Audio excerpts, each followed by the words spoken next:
Thank you very much. It's a pleasure to be here. I wasn't quite sure we're going to be out of Washington this week, but I don't have the details yet, but there's been a deal reached to make sure the government runs Friday, so we got to figure out if I got to fly back to vote or not, so we'll figure that out. But all this stuff you've been seeing on the news has been figured out sometime today, so that's why I was on my BlackBerry up here. I apologize. I don't like to do that, but trying to figure out exactly what's going on and give you a report.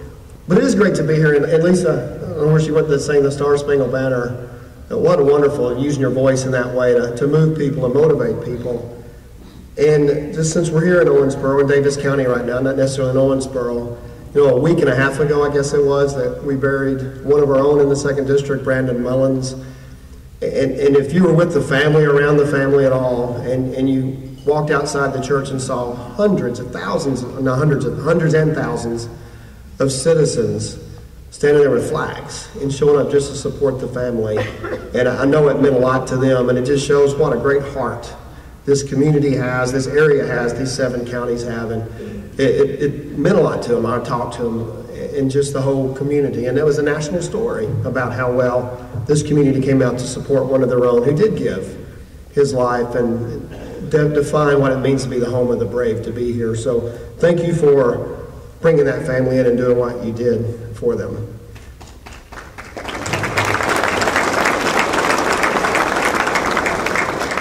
I know 3 of the counties here get to be in the promised land. The other 4 get to be represented by, well, 2.5 actually. There are other 4 get to be represented by Congressman Whitfield. So I guess with redistricting, I better watch how I say that, because I got my fellow former colleagues, legislators, they can stick us anywhere. But Congressman Whitfield does a good job for you. He's really moved up into the top of leadership, chairman of the Energy Committee, which is extremely important to Kentucky. I was talking to the judge about how important the coal industry is to Union County in this area, and he's fighting hard for it. And it's a big fight right now in Washington, but we are moving forward, and we're trying to make sure that people appreciate the cheap energy and the good jobs and the future that coal brings. Because I tell you, I don't know of a future in the next generation or any technology that's going to replace coal. For what? If somebody can invent it and it works, then that's okay. But for the federal government to say, there were 60 coal permits applied for in Kentucky, 2 were approved this year. So we have a lot of work to do, and Congressman Whitfield's leading the fight on that, and I know you have a lot to be proud of. Well, I come to Unite as a humble public servant, I can tell you that definitely. Owensboro starting a direct flight to Las Vegas next week, or in a couple weeks, I think. But you have to go to Nashville to fly to Washington.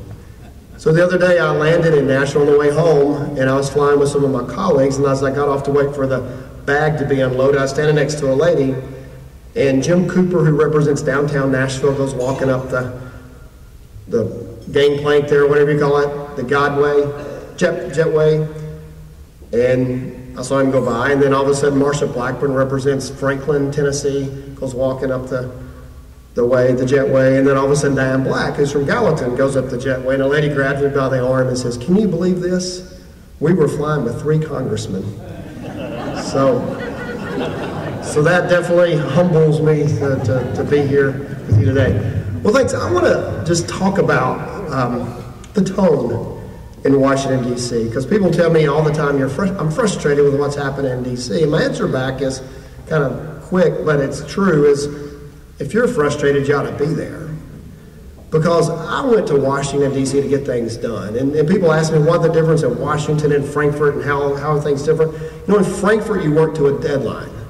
Sometimes you stop the clock in the back of the chamber to make sure you get everything done at midnight on April the 15th, but you have to be done by April 15th. It has to be finished. You go home for the next 9 months. Our agrarian forefathers wanted to serve in the General Assembly, so they wanted to make sure the General Assembly was done by the time it was the plant. But in Washington, there's no deadline. In the Constitution, it says, its original Constitution, it was amended later, but if Congress doesn't meet all year long, they have to come together one day in December to take roll. So it means if you didn't come to Washington the whole year, you got to at least come one day. So it kind of shows what our founding fathers thought about what the legislative branch should be passing laws and going home.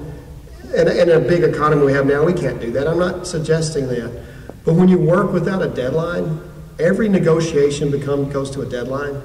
Whether you're a management labor, whether you're anything, you know, it always works to the deadline. So what's a deadline in Washington? That's what we have to change. A deadline in Washington is, if we don't do it, something bad's going to happen. And in the past, I was reading a biography on Henry Clay. You know, Henry Clay, in his era in the Senate, there was actually a guy from South Carolina, hit a guy over the head from Massachusetts over slavery and almost killed him on the Senate floor. Andrew Jackson's wife, he would always say that she died because of the negative campaign that went against him when he ran for president. So a lot of it's been out there in history. Matter of fact, Beverly Vinson, who was my somewhat predecessor before Natcher, a couple of sessions before the father of Mammoth Cave, was from Brownsville, Kentucky, Edmonson County. He has the record of being known as the last member of Congress to get in a fight on the House floor. But if that happened now, you know, what had happened? Everybody be on Fox News and everybody be on MSNBC, and you'd watch whichever one you wanted to watch, depending on what you wanted to hear. And it just would play in and out over and over for 24 hours. And we haven't figured out how to deal with that. I think that's one of our issues. We just have not figured out how to deal with that. And we don't have to do it that way. You know, when the president was first inaugurated, I was my first couple of weeks in Washington, and there were 2 million people on the floor, and the president on the mall, and the president was speaking. I thought, maybe this is a time. Now, I wasn't for the president. I didn't vote for the president, but maybe this is a time that we're going to bring people together and work together to move forward. And that was a special day for me because I had this lady that I really got to know in Bowling Green. She's an 81-year-old, now she's 84, 81-year-old lady, African-American, and she called me on the phone and she says, I want to go to the inauguration. I said, well, Ms. Baker, it's going to be cold, it's going to be hard to do that. 2 million people, you don't get around that. Well, I didn't say that, but that's what I was thinking. And she said this to me. She says, young man, I'm 47, but to her I was a young man. She said, young man, think about this. She's 81. I drank out of a colored only water fountain half my life. I'm going to be there. And it really showed that our country had grown, I think. I mean, I felt that way, even though I wasn't for the president. I thought that was great. So she came, and I tried to figure out how to get her where she wouldn't be, so she wouldn't be in the 2 million people. And my wife had just been for my swearing in, and my office said, you have a spouse pass, but it's transferable. This means we're going to get to sit in a special place. This is a special ticket. Use it wisely, I guess, was the mode. And I thought, I know exactly who's getting my ticket. So Ms. Baker came. And as I took her to the family room to get ready to go, I put her into the family room, and she said, I said, no, Ms. Baker, when you go in there, you're going to have to tell him you're my wife. It's a true story. And she says, well, why is that? And she's quick-witted. She says, why is that? And I said, because you're not going to pass for my mother. It's a family room. So she looked at me. She says, okay, I'll be your wife today, but not tonight. That's a true story. So if you see me laughing, if you ever see the inauguration, I'm there laughing because I'm thinking about that line all afternoon. But there were a lot of people looking for a change and a change of tone, and it could have happened, I thought. And this is facts, but it's my version of them, so I admit it. And you can, but I think they're rendering what's true, what happened. And it wasn't that we wanted to fight the president. That certainly wasn't it. I was in meetings for the first 2 weeks. People go, look, this guy just won a landslide. His popularity is out. We can't just sit here and just fight. We've got to find a way to work together. And we had a good meeting, actually, right before the stimulus bill came out. When they started talking about stimulus bill, I was for some version of it. I did transportation work for the state Senate and knew how much we needed to get done. And I thought, well, if this is going to be a works project, we really need to have lots of stuff to do. Bridges, dams, roads. Look at the bridges in Louisville now, highways, the locks and dams. A lot of you are on the river. You know how important that is. But the stimulus bill became almost $1 trillion. Just really, there was $21.5 billion for that kind of work out of almost $1 trillion if you add interest. So the president came to see the Republicans, and what he tells you now, he says that, well, I went in to see the Republicans, and they told me before I walked in the room they weren't voting for the bill. Well, that's true. I'm going to tell you the truth. That's true. But what he didn't tell you, the bill had already been written. And our concerns were that it was just heavy on spending without building infrastructure. And he said to us, he said, those ideas aren't bad. I'm going to go back and see if we can work them into the Senate version of the bill. And so they started working with the House leadership. Now, the Republicans may have done this. As a matter of fact, we probably would have done this. we probably would have said what they said. Look, we won a landslide. We haven't had the whole government since 1992. And even then they had to deal with people like Congressman Natcher that necessarily wasn't pushing a certain agenda. And now we've got, and they went forward in a bill that I voted against because I didn't believe in it, not because I wanted the president to fail. Matter of fact, I would love nothing more than to stand here right now and say, boy, was I wrong. And we had full employment and people were working and everybody was having everything was going correctly, because there's no joy, in my opinion, of having the problems that we're having and say, see, I told you so, because that doesn't solve anybody's problem. So as we move through a lot of things with the health care bill and other things that we thought kind of got us off track, we really are now, what you're hearing about is the budget. And I know some people from Owensboro have seen this presentation, so I'm just going to do a quick snippet of it, but I want you to see what the facts are with the budget and what the debates are about. And when we worked with the president, I voted for what he wanted to do in Afghanistan because I thought he was right. Arnie Duncan, today the Secretary of Education, is talking about rewriting No Child Left Behind. I saw him give a speech on TV this morning. I could have given the speech. And if that's the bills they're proposing, I will promise you I'm going to vote for him, because he's doing exactly what we need to get done. But the budget situation, I think there's a couple of slides if we can. The first one's up. I'm going to have to read backwards all through these things. But if you can't read them, it's okay, because I got it right here. I can see it, but it's the colors are what's important. Everything that we've been working on for the continuing resolution last spring was the red and the green. That's the red and the green on, I guess, this side of it. I wish I had a pointer. Is defense and non-defense discretionary. Most of you who are in the GRADD deal with non-defense discretionary. Everything you deal with is housing, it's Department of Local Government, it's everything that's funded down urban housing and urban development. All the grants that you get, the block grants, things that you work with, is in discretionary spending. The first CR, only thing we cut was discretionary spending. We didn't feel like we could cut the military because we had soldiers in 2 wars plus Libya.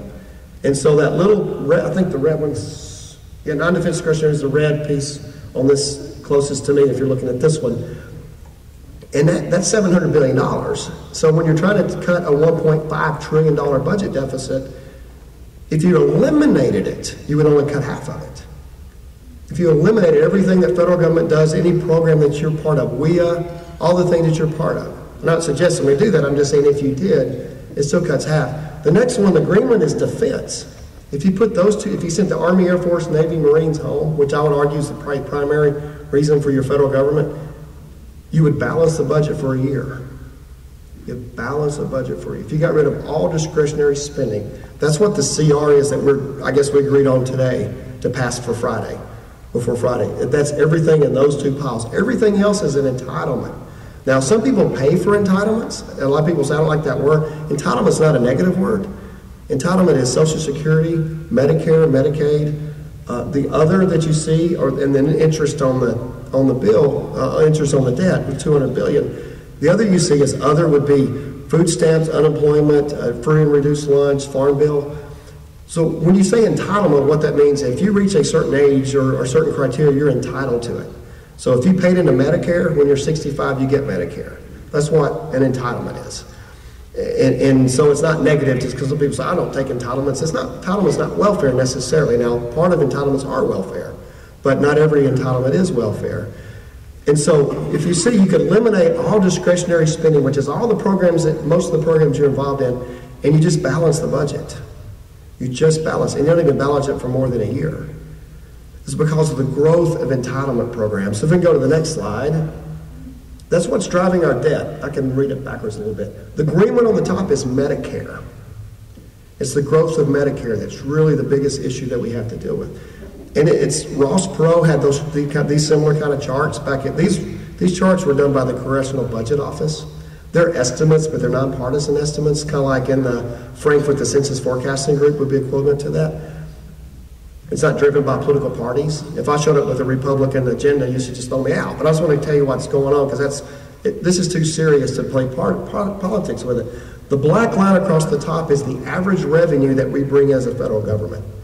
18% of our economy is revenue to the federal government on average. We spend on average 20%. Now think about it, if you have an 18% average and you spend 20, You have a deficit. You can blame Republicans. We've done it. We are guilty of it. From 2000 to 2006, the Republican Party ran deficits. You can blame Democrats if you want to. From 2006 to 2000 and now, the Democrat Congress, until we came in 2010 in majority, ran deficits.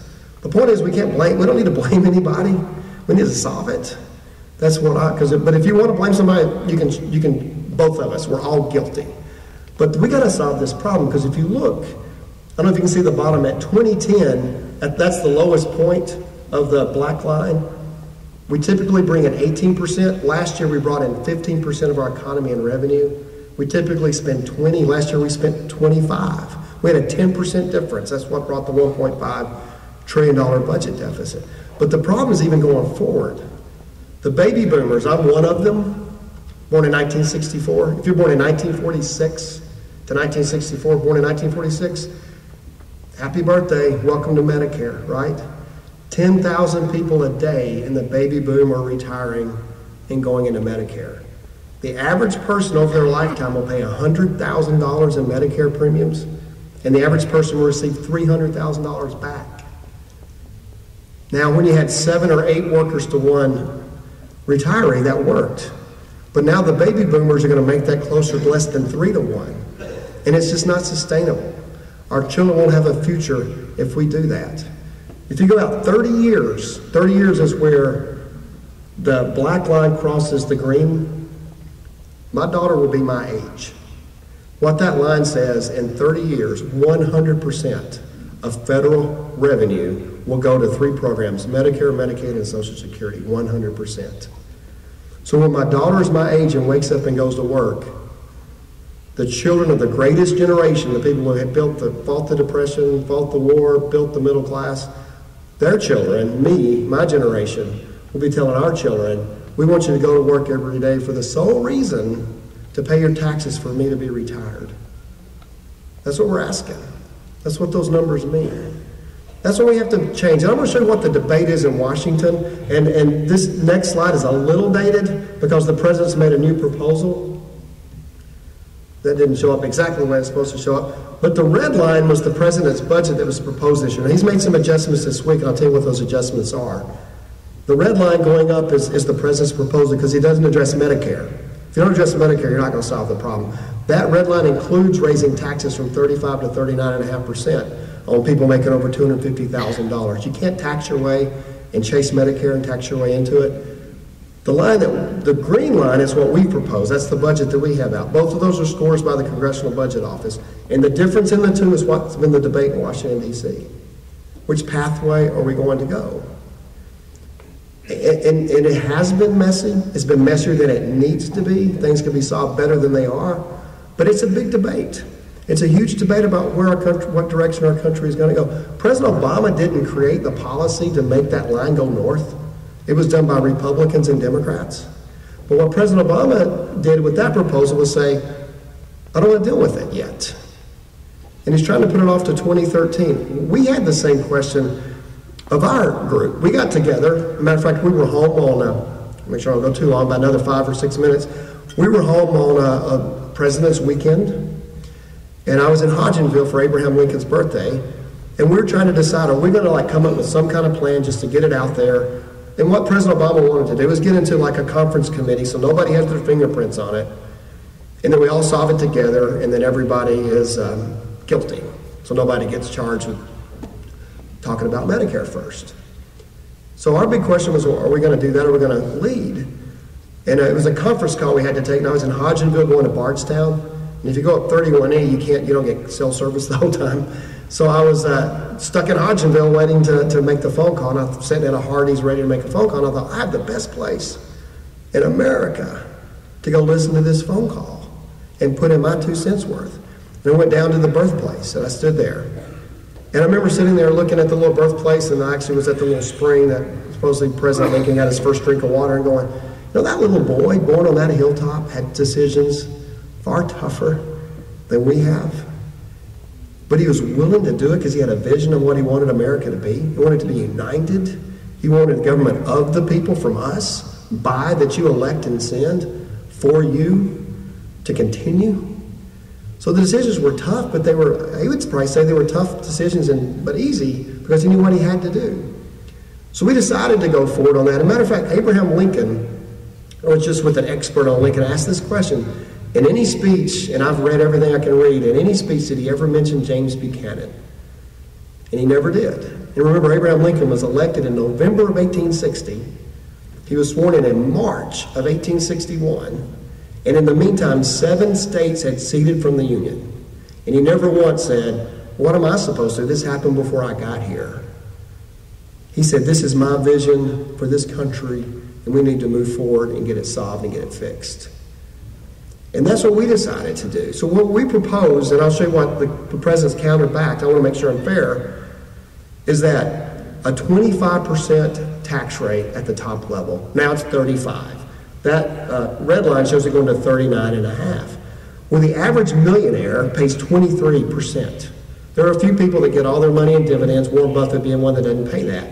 But the average person with $1 million of income pays 23%, $230,000 of their income to the federal government.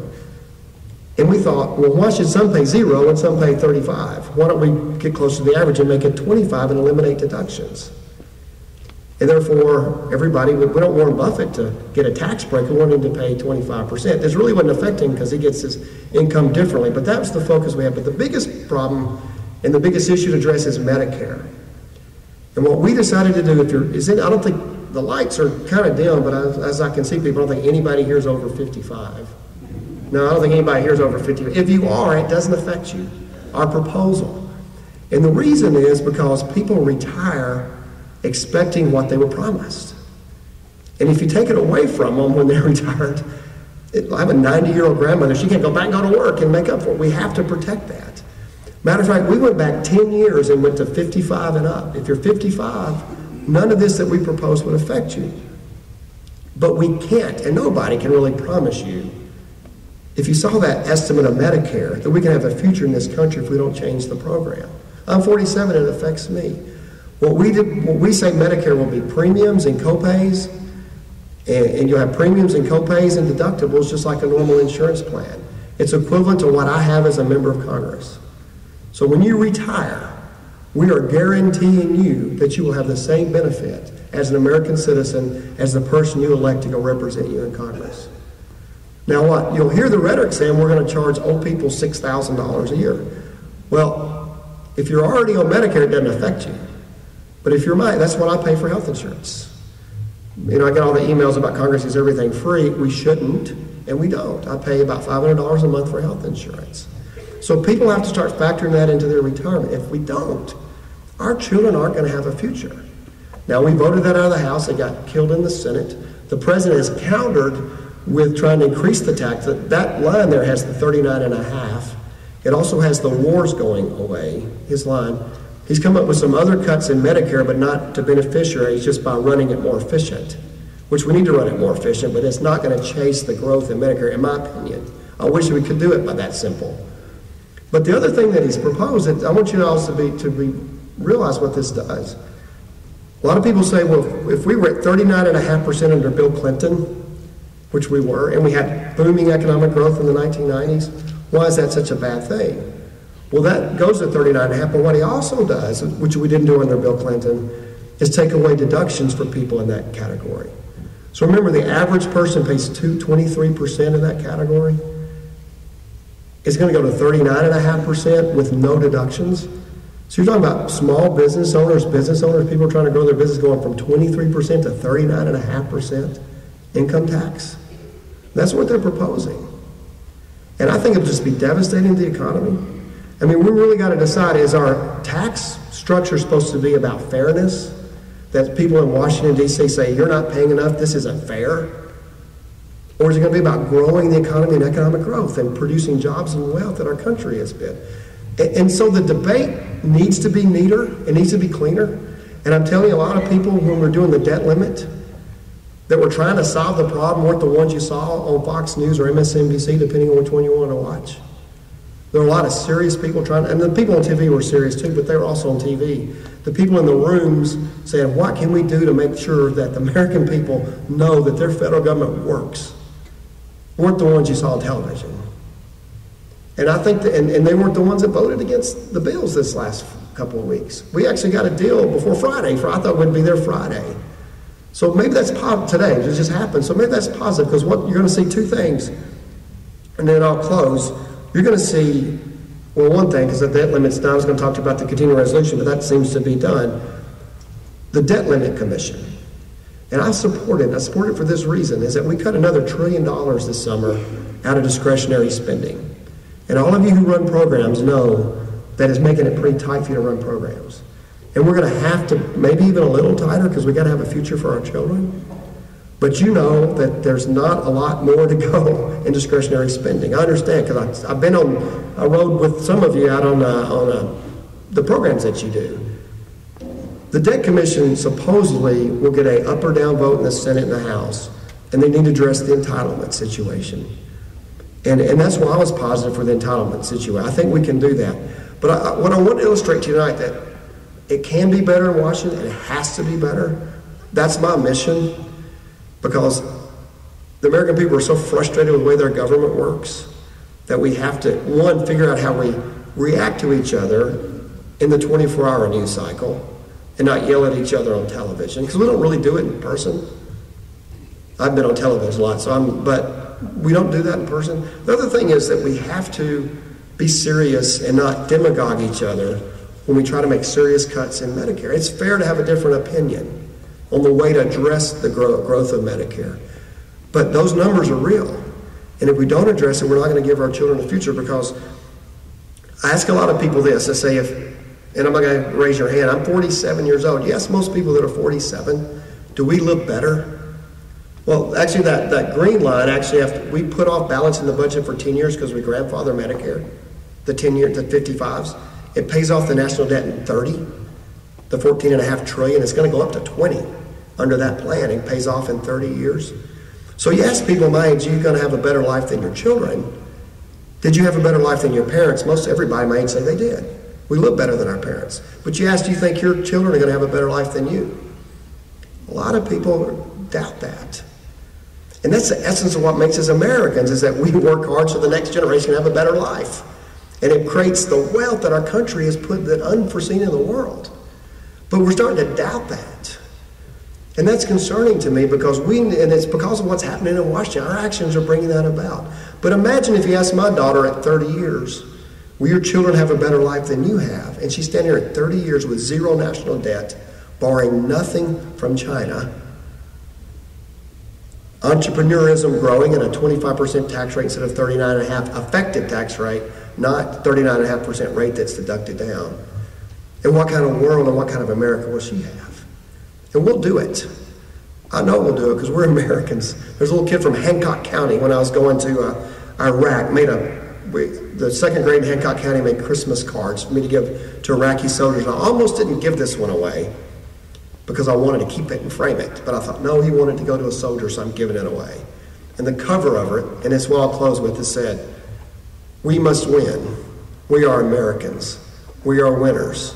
We're not losers." Thank you for having me here tonight. We will win. We'll get this solved. Thanks so much.